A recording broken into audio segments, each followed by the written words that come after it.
is that this allows collaborative activities, and of course, pretty much all kinds of business requires nowadays either it's done by a robot or it's going to require collaborative activities. But because the standard routine kinds of stuff can all be done by robots. That's a fact, yeah. Yeah. Well, and they may not all, I'm sure they're not all being done right now by robots, but they can be. And once there's a significant demand for it, there will be. Because obviously it's very much cheaper. And one of the things that's quite important for learning for students, it seems to me, well, I'm pretty sure, is yes, you can study on the web, and you can learn all by yourself on the web. But if you're on a web page, you're by yourself. Nobody else. You can't interact with people very easily, and in most cases, you can't. You don't even know whether you can interact or not.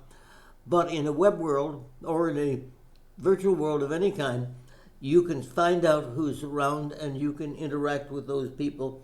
And of course, what you would do in general is what we have done. That is to say, we have an arranged time when we will all come to meet, and so that's actually very much like what happens in an ordinary business, except they have to schedule a meeting and everybody has to walk over there or drive over there or be there.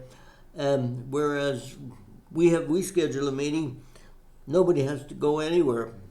So we just have to click a link. Yes, right, and it takes us less than 30 seconds to get here.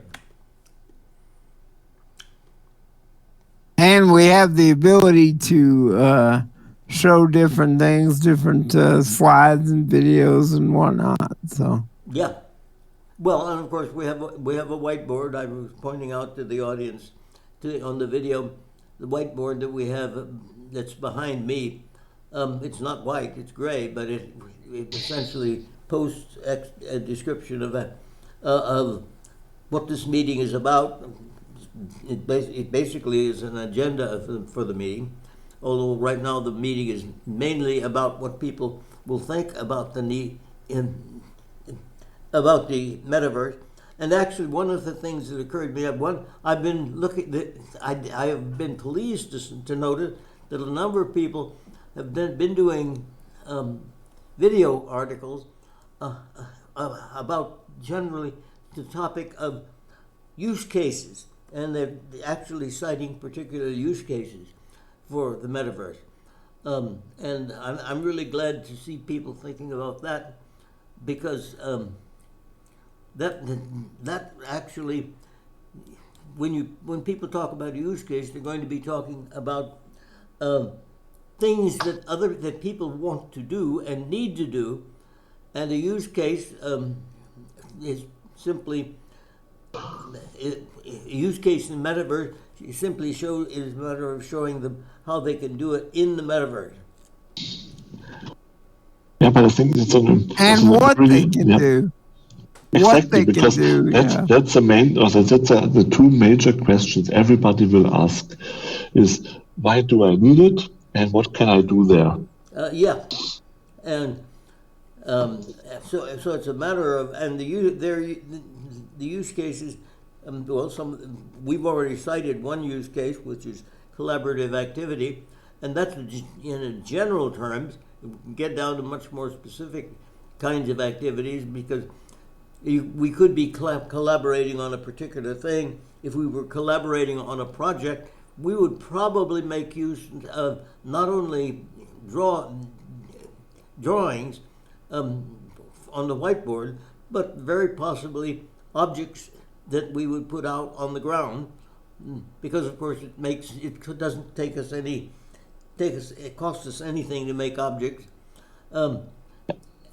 Right, because we can always include the environment in teaching, demonstrating things, because it's not just a static three-dimensional world, it's a dynamic three-dimensional world. So we can rearrange objects. We can even create new objects on the fly. I just want to show people real quick, since we're recording, we're all talking on voice right now, but if you were here and you just wanted to listen and didn't want to turn the microphone on, you can see we have a chat over here also. Yep. And there I am. I just said hi to the whole room, and everybody can see that. And I see we have a list of everybody who has come in. We see.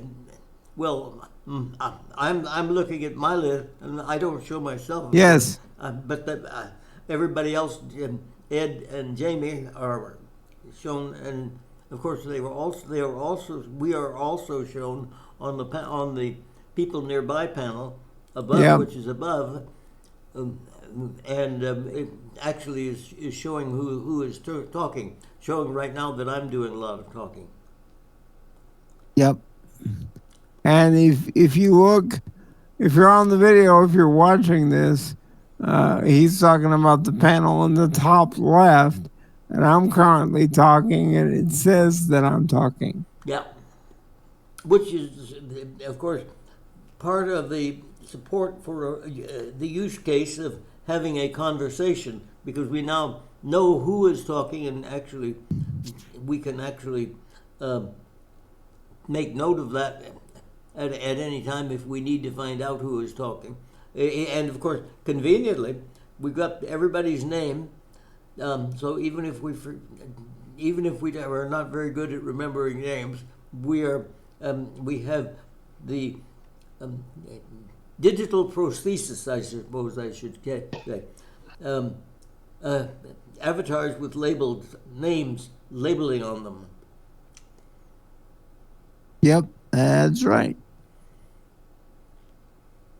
And the interesting thing about all of this is all you need is a web link. That's all it takes. All it takes is a web address. Well, yes. In fact, and I illustrated that in the previous video that I made, which is I simply started with a Google search page, which everybody has. Essentially everybody on the internet probably has. I suppose a Edge search page would do as well, but but I don't have that one. But I showed you, and I showed how you put in the name, and you do a few clicks that load different web pages, and you arrive in Cyberland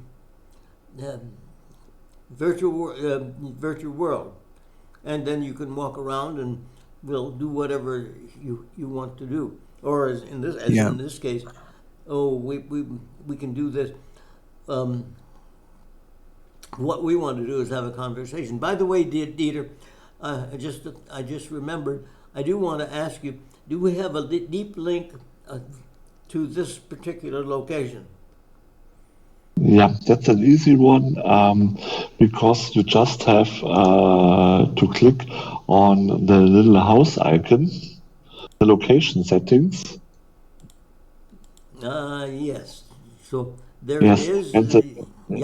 In the second line there, the link URL field. If you click on the clipboard button, it will automatically copy the deep link to your clipboard. So you can copy paste it into an email or in a social media posting. So this is a convenient, you don't have to remember the URL. You just get it from here and it's automatically transferred to your clipboard. Yes. And I don't currently have rights here, and so I can't demonstrate that. But it's available for anybody that has the right to do that on a region that they own or that they use frequently. Yeah, because usually the owner of a region sends out an invitation to come to his or her region. Yeah. Well, I'm actually, of course, I also have that available. I can also use that as a web link on my blog, which I will do, and to make it easy for people to come here, because one of the things I want to be telling people is that the that they can come here and join this meeting at any time, because now this meeting comes every other week, and actually right now we've set it up so that Evie has a meeting on the alternate on the other every other week sequence.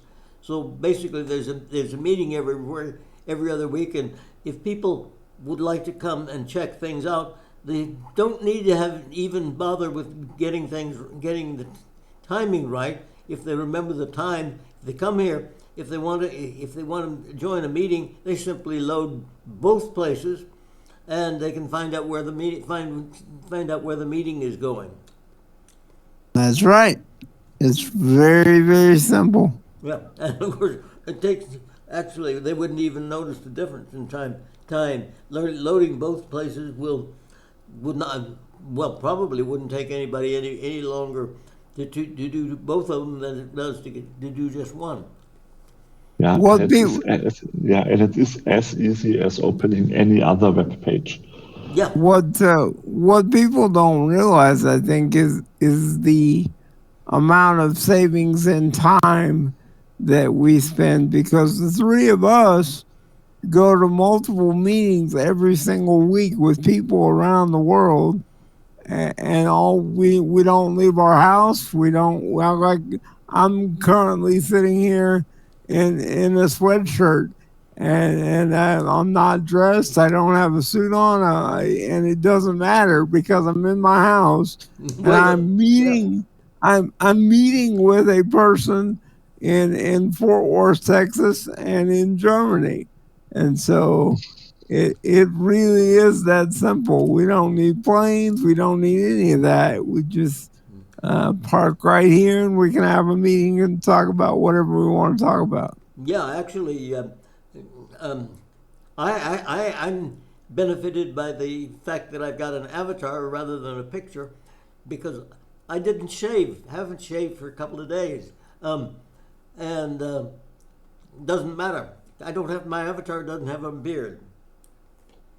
I haven't actually. I think I've got you beat. I haven't shaved for a couple of weeks. Oh, so you're a little heavy, and it doesn't matter. So it's a very nice way to have a meeting with people from all around the world and not have to worry about travel or worry about what your room looks like. That's another benefit to this.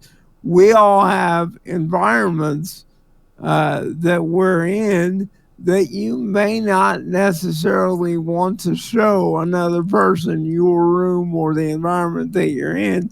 We can do that if we choose to. The technology for that is available here, but because we're doing it with the avatars right now the way we're doing it, nobody can see into our environments, and we're still able to meet together and talk about what we want to talk about. Yeah. And of course, conveniently, I can do, as you are doing, I can also do a little time sharing on some other kinds of things on my computer. If I want to capture, well, I just was busy capturing the web link that we have, so that I would have that available later on for writing on my blog. Which is most. Go ahead. Just to talk about what he's saying, just for a second. Most of the time when we have these meetings, I think all three of us are doing multiple things at once. I normally have multiple tabs open. Mm-hmm. I might have a Google search page open. I might have the stock market open. I might have something like that, and I'm able to talk in this meeting while also being in another tab. I'm not in other tabs today because we're recording this video. But it allows you to be in a meeting and to be in a space with other people while doing other things. And we are all three of us are major multitaskers, and we're always doing multiple things at once. So Yeah, and that means we actually accomplish more, especially when, especially when people are typing in. Typing is a bit slow, so if people are typing, and we can, while we're waiting for them to finish typing, we get that. We can do other kinds of things. yeah. Yeah, but the advantage is compared to real life is we can do different or multiple things in parallel without disturbing the other participants. That's right. Yeah. Well, and coming back to the notion of use cases, now Dieter also has, and we'll be doing a video about it. Also has a design thinking display, or actually a set of pages, I guess, and that is specifically being set up to teach people to give people practice opportunity for practice in design thinking. And notice like how I corrected myself. I said teach. People don't learn by being taught. People learn by practice. Yeah, so they learn about it by experiencing design thinking. Well, yes, and if it involves a skill, absolutely, you have to practice that skill. You never get a skill simply by listening to other people talk about it. Right. Absolutely. It's similar to programming. You don't learn programming from a book. You learn by programming by programming. That's yeah. Well, actually, I never read a book on programming. I've learned several programming languages. I never read a book at all. I read the manual a bit, but I simply read the parts of it that I wanted to find out something about. And once I found out and did it, I didn't need any kind of teaching to be able to do it. Once I found out how to do it, I could do it. Yeah, right. Well, I think we've pretty much covered everything that we wanted to cover. So we hope you've enjoyed this video, and we'll see you again soon.